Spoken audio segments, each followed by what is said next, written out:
Полезные свойства черной редьки известны давно.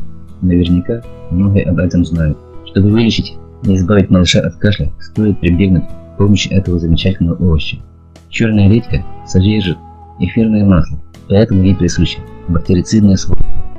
В ней обнаружен мезоцин, антибактериальное вещество, обладающее противовоспалительным действием. Это отхватывающее свойство, способствующее быстрому разжижению мокроты.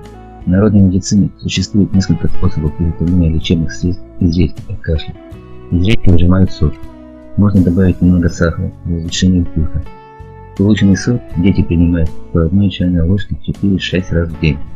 Несмотря на полезные свойства редьки и ее эффективному противокашляному действию, лечение нужно начинать после разрешения лечащего врача. Если один раз вы доверитесь этому замечательному средству народной медицины, ощутите его эффект на состояние ребенка, поймете, что это правильный выбор, и всегда будете этим пользоваться. Редьку с медом обязательно вводят в комплекс лечебных мер при кашле. Есть два способа получения незаменимого лечебного средства. Первое. При крупной редьке черной с хвостиком срезают нижнюю часть, дно, и вынимают третью часть мякоти. Образовавшееся углубление нужно положить немного меда, так, чтобы оставалось свободное пространство для выделяющегося сока. Редьку хвостиком вниз опускают в посуду с водой.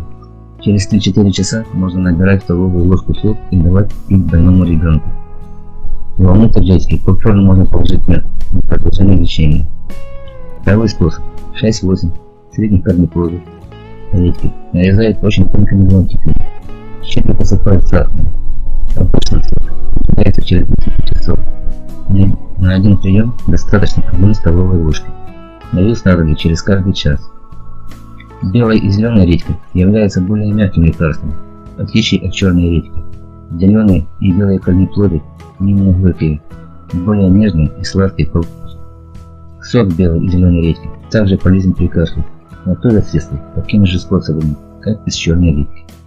Будьте здоровы!